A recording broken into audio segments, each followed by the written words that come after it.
It's 6 p.m. You just got home and you're getting anxious about going over your calories for the weekend. So should you bank your calories? The short answer is yes. But it depends on your personal circumstances. So I've developed a framework that consists of a few questions that can help you decide if calorie banking is for you or not. I'll also share my experiences with calorie banking and how this led to a pretty nasty binge and restrict cycle, and I'll share how I approach higher calorie days in general, but more on that in just a little bit. Question 1, the most important question. Are you in a fat loss phase? People usually talk about banking calories when there's a lack of them to begin with. The weekend is a time of relaxation and indulgence, and for many people that indulgence can be food, it can be drink, but in a calorie deficit it's a little bit harder to have those indulgences because of the calorie restriction that you've placed onto yourself. So saving up some calories and spending them on the weekend might be a good idea if you are in a deficit. However, if you're not losing weight, then I don't think banking your calories is completely necessary. But why? Well, you have more calories to play with. If you're in a maintenance phase, going over your calories isn't as detrimental compared to somebody in a calorie deficit. If you're in your maintenance phase, now is the time to have some of those indulgences every now and again. Because trying to have more of those indulgences on a fat loss phase, oh boy, that's an uphill battle. Why try and duck and dive around your calories when they've already been reduced? Because depending on the food, that can take out a large chunk of your calories for the day. And then that leaves you with less food for the rest of the day, and it leaves you wanting for more. If you're not losing weight, I don't think you need to bank your calories. I think it just adds another step. You can be careful with your calories, but I don't think you necessarily need to bank them. As long as it's not like 2,000, 3,000, 6,000 over, so don't get it twisted. Question 2. Can you manage eating less throughout the week? Think carefully before you answer, because this one is very subjective, because it depends on you knowing yourself,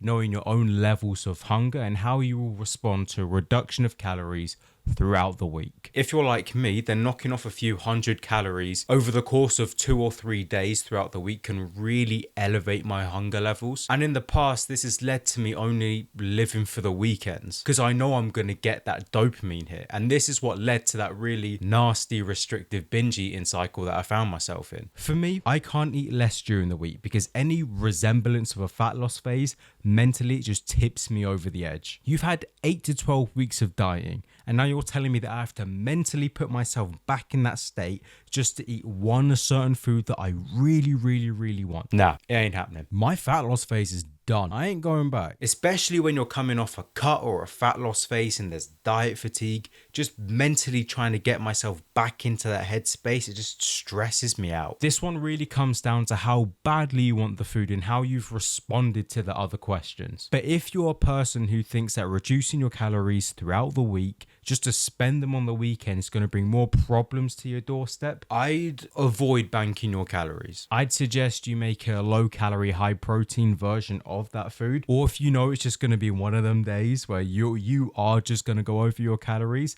then try and stick to your low calorie dense foods that you've been eating throughout the week. You'll be over your calories, like, sure, but isn't it better that those calories come from a more nutrient-dense source as opposed to something very processed and full of fat? By the way, if you're enjoying the video so far, then don't forget to leave a like. It's a great way to support the channel. Thank you very much. Question 3. Are you okay with the risks that come with banking calories? On paper, calorie banking seems like a very logical and sensible way of incorporating junk food into your diet. But here's the thing. Humans are complex, and sometimes they lack logic. If you're not careful, banking your calories just so you can spend them on the weekend to have your treat could be the early stages of you entering a restrictive binge eating cycle. And by the way, I fell victim to this too, because calorie banking can literally lead you eating nothing throughout the week, like scraps, like stuck on a desert island type food. Nothing. Just so you can have this massive splurge on the weekend. This is problematic because throughout the week you're going to feel like crap, and then by the time Saturday comes around, yes, you're going to have your treat, but then you might also eat over that because of the over restriction during the week, and then you end up doing more unnecessary damage. Now, if you're in a deficit, then this is where we'd look at things like diet breaks, but that's another video for another day. You can bank your calories for the weekend, but just don't make it a weekly thing, because I did that and boy, I faced the consequences. Only looking forward to the weekend,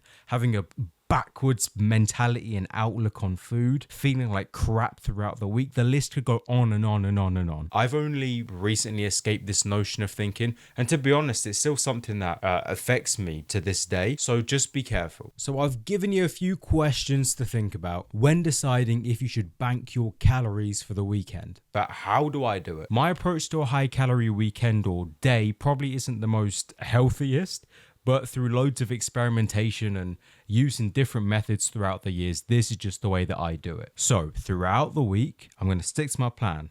My normal meals, I'm going to hit the gym. But when that treat day, or however you want to call it, comes around, I only eat my pre-workout meal and my post-workout meal. Do not skip that, by the way. And then I don't eat until I have my treat. That way I have around 1,000 to 1,200 calories that I can play with. And during that time in between meals, I'm drinking lots of water, Diet Cokes, Diet soft drinks to try and keep me full. I do not recommend doing this if you're just dipping your toe into dieting and fitness and nutrition, or even if you're more experienced, because this is as a result of years of experimentation and trying out different methods. So that's just what works for me. Your health and fitness journey is just one massive experiment. So just find what works for you. It's going to take time, but just be patient. So if you do choose to do things my way, then please proceed with caution. But remember, it's what you do over the weeks, the months, and the years that count, not the days. It's not perfection, it's about